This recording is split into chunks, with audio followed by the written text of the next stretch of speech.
नमस्कार, मैं अंकित कुमार आपके अपने चैनल हर काम खुद करो में आपका स्वागत करता हूं।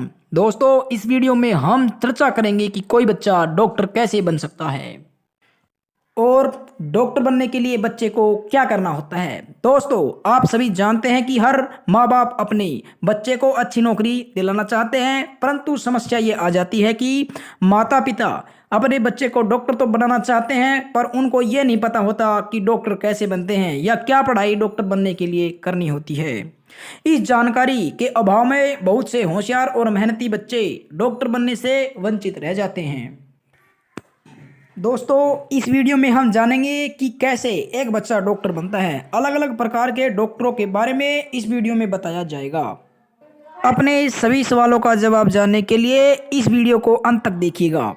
दोस्तों, आइए अब बिना देरी किए जानने का प्रयास करते हैं कि डॉक्टर किस प्रकार बना जाता है।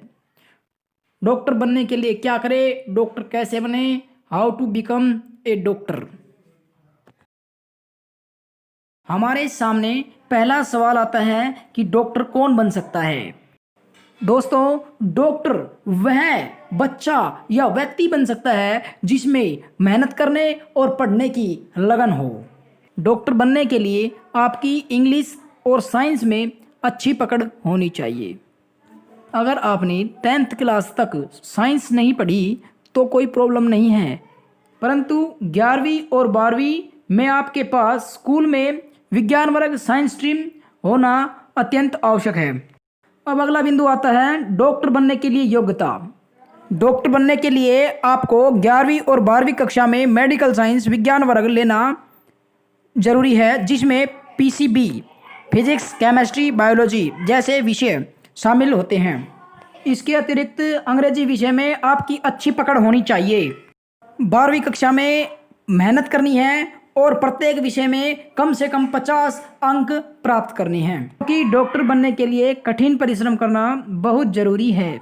इसके अतिरिक्त 11वीं और 12वीं कक्षा के सभी विषयों का गहन अध्ययन करना है, क्योंकि 11वीं और 12वीं के बल से ही आप डॉक्टर बनने के काबिल होंगे।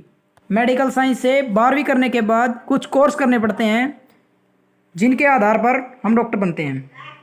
इन कोर्सों में एडमिशन लेने के लिए आपको कुछ प्रवेश परीक्षाएं देनी होती है। इन परीक्षाओं में वे प्रश्न पूछे जाते हैं जो हम 11वीं 12वीं के सिलेबस में पढ़ते हैं। इन परीक्षाओं में पास होने के पश्चात आपको डॉक्टर बनने के कोर्स करने की अनुमति दे दी जाती है। जानी मानी प्रवेश परीक्षाएं आपके सामने दिखाई गई है। All India pre medical test, AIPMT, all India institute of medical science AIIMS, the national eligibility cum entrance test NEET, Punjab medical entrance test PMET। इन परीक्षाओं के आधार पर आपको डॉक्टर बनने के कोर्स करने की इजाज़त दे दी जाती है। आइए अब हम इन प्रवेश परीक्षाओं के बारे में कुछ जान लेते हैं। NEET और एम्स की प्रवेश परीक्षा जैसे ही आपके 12वीं कक्षा की परीक्षाएं खत्म हो जाती है, वैसे ही आपके कॉलेज में एडमिशन लेने के लिए प्रवेश परीक्षाएं अर्थात एंट्रेंस एग्जाम शुरू हो जाएंगे। इसलिए आपको इन परीक्षाओं की तैयारी 11वीं और 12वीं कक्षा से ही शुरू करनी पड़ेगी।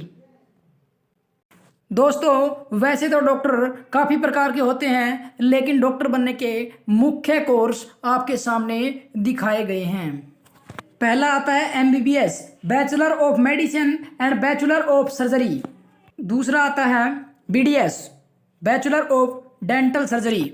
इसी प्रकार तीसरा BAMS, bachelor of Ayurvedic medicine and surgery.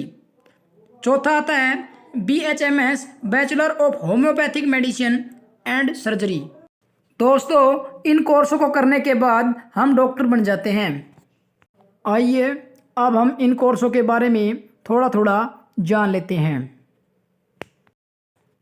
MBBS की जानकारी। भारत में सबसे ज़्यादा ली जाने वाली डिग्री MBBS है। इसका मतलब ज़्यादा से ज़्यादा छात्र मेडिकल एंट्रेंस के बाद MBBS लेना पसंद करते हैं, इसलिए MBBS जैसे कोर्स में कंपटीशन सबसे ज़्यादा होता है। BAMS एक अंडर ग्रेजुएट डिग्री होती है जो आयुर्वेदिक मेडिकल कोर्स के लिए मिलती है। यह course central council of Indian medicine से रिकॉग्नाइज होता है। इस कोर्स में आयुर्वेद के साथ साथ आधुनिक दवाइयाँ भी शामिल होती है। BDS bachelor of dental science, दोस्तों इसमें दांतों से संबंधित बीमारियों का इलाज किया जाता है।